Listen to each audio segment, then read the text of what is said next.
kasih, nama saya Dr. Joshua Fatki Sain. Saat ini saya akan mempresentasikan makalah dalam rangka pemenuhan tugas dari Magister Hukum di Universitas Internasional Batam dengan topik penegakan hukum di era COVID-19. Penegakan HAM di era COVID-19. Abstrak, pandemi COVID-19 telah membatasi ruang gerak manusia di berbagai belahan dunia, termasuk Indonesia.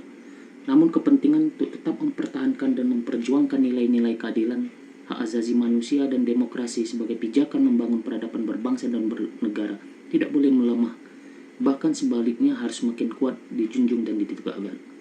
Pemerintah sebagai pemangku utama yang berkewajiban melindungi dan memenuhi hak asasi setiap warga yang tertuang dalam berbagai instrumen hukum internasional maupun nasional, termasuk dalam Konstitusi Negara Republik Indonesia Undang-Undang Dasar 1945 dan berbagai peraturan perundang-undangan di bawahnya.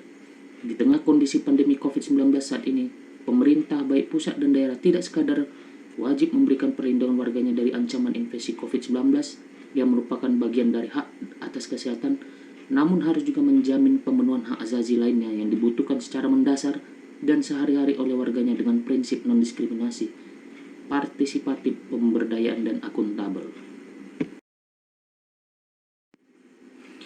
Sejak pasien pertama COVID-19 di Indonesia diumumkan oleh Presiden Jokowi pada tanggal 2 Maret 2020, pemberitaan media nasional mengenai wabah ini seakan tak pernah surut. Berbagai elemen masyarakat pun tak luput memberikan komentarnya terhadap langkah yang diambil pemerintah, mulai dari terjadinya pembatasan sosial berskala besar sejak tanggal 31 Maret lalu melalui peraturan pemerintah nomor 21 tahun 2020. Sejak diumumkan sebagai sebuah pandemi, wabah coronavirus 19 atau COVID-19 telah menjadi tantangan global. Badan Organisasi Kesehatan Dunia telah dengan rinci menjabarkan bagaimana tata cara pencegahan bagi masyarakat, baik kelompok individu ataupun kelompok masyarakat berkebutuhan khusus lainnya. Tentunya hal ini menjadi tantangan tidak hanya bagi pemerintah tapi juga bagi masyarakat, komunitas, dan individu. Perlu adanya solidaritas dan kerjasama untuk mengatasi penyebaran virus dan mengurangi dampaknya sekecil mungkin. Kantor Komisi Tinggi Perserikatan Bangsa-Bangsa untuk Hak Asasi Manusia mengeluarkan pedoman hak asasi manusia yang perlu dipenuhi di tengah berbagai situasi terjadi saat pandemi COVID-19. Penghormatan dan pemenuhan terhadap hak asasi manusia di seluruh spektrum, termasuk hak ekonomi dan sosial dan hak sipil dan politik, akan menjadi fundamental bagi keberhasilan respon kesehatan masyarakat dan pemulihan pandemi. Pada pembahasan dampak COVID-19 terhadap hak asasi manusia dapat terjadi meliputi seperti hak atas kesehatan, yaitu di mana contohnya pada saat terjadinya COVID, kurangnya APD yang dipakai oleh tenaga medis pada saat mereka bekerja, tentunya itu merupakan salah satu kondisi atau hak atas kesehatan mereka yang sedang terancam pada tenaga kesehatan yang sedang bekerja. Menurut pasal 12 ayat 2 huruf D Kovenan Internasional tentang Hak Ekonomi, Sosial, Budaya, serta paragraf 12B Komentar Umum nomor 14 mengenai pasal 12 ICE SCR yang telah diratifikasi melalui Undang-Undang nomor 11 tahun 2005. Negara wajib mengupayakan perbaikan semua aspek kesehatan, lingkungan, dan industri, pencegahan, pengobatan, pengendalian penyakit menular, endemik, penyakit lainnya berhubungan dengan pekerjaan, serta penciptaan kondisi yang akan menjamin semua pelayanan dan perhatian medis. Hak atas kesehatan juga dijamin dalam pasal 4 Undang-Undang nomor 36 tahun 2009 tentang kesehatan, serta pasal 9 Undang-Undang nomor 39 tahun 99 tentang hak asasi manusia. Selain para tenaga kesehatan, kelompok lain juga terancam hak atas kesehatannya di tengah wabah ini adalah kelompok rentan, seperti pada orang yang lanjut usia, bayi, balita, anak-anak, ibu yang mengandung dan menyusui, serta penyandang disabilitas. Mereka semua wajib diberikan perlindungan secara khusus. Hak atas informasi. Jadi hak asasi berikutnya yang berdampak di tengah wabah COVID-19 adalah hak atas informasi, di mana juga telah diatur bahwa negara wajib menjamin hak setiap orang untuk mencari dan menerima informasi, termasuk informasi yang dimiliki badan publik. Tidak hanya itu, negara juga wajib menjamin aksesibilitas terhadap informasi kesehatan. Informasi yang dapat mengancam hayat hidup orang banyak, termasuk informasi terkait epidemi dan wabah, juga wajib diumumkan oleh badan publik yang memiliki kewenangan sesuai pasal 12 Peraturan Komisi Informasi Nomor 1 Tahun 2010 tentang Standar Layanan Informasi Publik. Bahkan jika kita menilik pasal 154 ayat 1 Undang-Undang Kesehatan, pemerintah punya kewajiban untuk menetapkan dan mengumumkan jenis dan persebaran penyakit yang berpotensi menular atau menyebar dalam waktu yang singkat serta menyebutkan daerah yang dapat menjadi sumber penularan. Keterbukaan informasi ini penting dan dibutuhkan oleh seluruh lapisan masyarakat, terutama tenaga kesehatan yang berada di garda terdepan dalam penanganan wabah.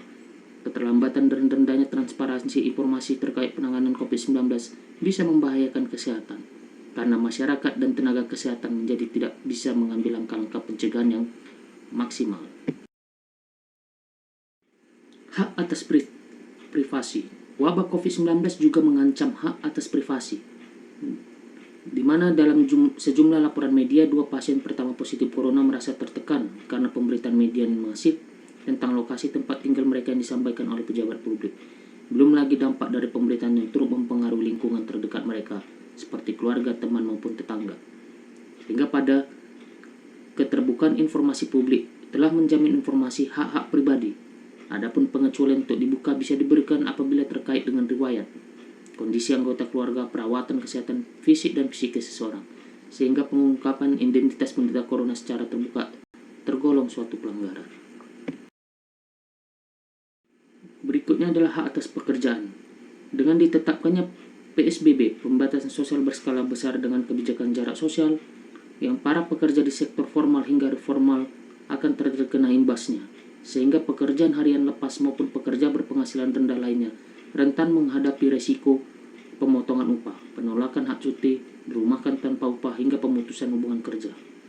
Jika perusahaan memilih untuk memotong cuti bagi pekerja yang tidak masuk sebagai salah satu cara pengendalian COVID-19, maka pemerintah wajib memastikan perusahaan tetap membayarkan upah pekerja sesuai dengan paragraf 41 Komentar Umum Nomor 23 Tahun 2016 mengenai hak atas pekerjaan. Pekerjaan yang mengalami pengurangan pemasukan akibat penyakit juga memiliki hak untuk mengakses manfaat-manfaat tunai maupun non-tunai yang setidaknya mencakup pelayanan kesehatan, air dan sanitasi, serta makanan sesuai paragraf 2 dan 59 Komentar Umum Nomor 19 Tahun 2007 mengenai hak atas jaminan sosial. Yang terpenting, penanganan kondisi darurat apapun penyebabnya dan bagaimanapun dampak yang dihasilkan tidak boleh melanggar prinsip-prinsip hak asasi manusia. Di tengah keprihatinan, kerjasama, solidaritas, dan kemanusiaan hendaknya dijadikan semangat bersama. Pada akses pelayanan kesehatan, strategi kesehatan saat pandemi tidak hanya diperlukan dalam mengatasi sektor medis saja, tetapi juga penting untuk mempertimbangkan hak asasi manusia dan konsekuensi setiap kebijakan kesehatan yang diambil. Perawatan harus tersedia untuk semua orang tanpa diskriminasi, termasuk bagi mereka yang rentan dan terpinggirkan. Hal ini berarti dengan memastikan tidak ada seorang pun yang ditolak karena masalah biaya atau stigma yang menghalangi mereka mendapatkan perawatan. Pada penyandang disabilitas, langkah-langkah untuk menahan laju penyebaran virus seperti PSBB perlu mempertimbangkan kebutuhan orang-orang yang mengandalkan dukungan orang lain untuk beraktivitas seperti makan, berpakaian, dan mandi. Banyak orang termasuk para penyandang disabilitas mengandalkan layanan tempat tinggal dan komunitas. Layanan-layanan ini harus mendukung dalam meminimalkan risiko terinfeksi. Negara menerapkan langkah-langkah tambahan untuk menjamin keberlangsungan dukungan ini bagi para penyandang disabilitas selama krisis. Jika kebijakan pembatasan menghalangi keluarga dan jaringan dukungan sosial yang ada, maka pemerintah harus memastikan ada layanan lain sebagai pengganti. Akses pada bantuan keuangan akan sangat penting bagi para penyandang disabilitas dan keluarga mereka. Beberapa mungkin kekurangan sumber daya untuk persediaan makanan dan obat-obatan atau membayar paket pengiriman.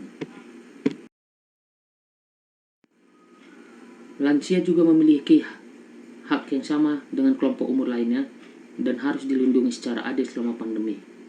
Penanganan harus diberikan pada risiko ancaman tertentu yang dihadapi oleh lansia, seperti akibat isolasi dan physical distancing, serta diskriminasi terhadap berdasarkan usia pada akses perawatan medis dan dukungan lainnya. Protokol tentang triase harus didasarkan pada bukti ilmiah dan kebutuhan medis. Begitu juga pada tahanan, bahwa orang-orang yang terampas kebebasannya seperti di penjara, penahanan prasidang, penahanan imigrasi, lembaga dan tempat penahanan lainnya berisiko tinggi terinfeksi saat pandemi. Kebijakan pencegahan seperti social distancing tentu sulit dilakukan. Situasi mereka harus secara khusus ditangani dalam perencanaan dan respon pada krisis. Pemerintah harus mengambil langkah khusus guna memastikan akses informasi, pencegahan dan perawatan kesehatan lainnya untuk para tahanan serta membuat opsi pembebasan dan alternatif penahanan demi mengurangi risiko bahaya di tempat penahanan.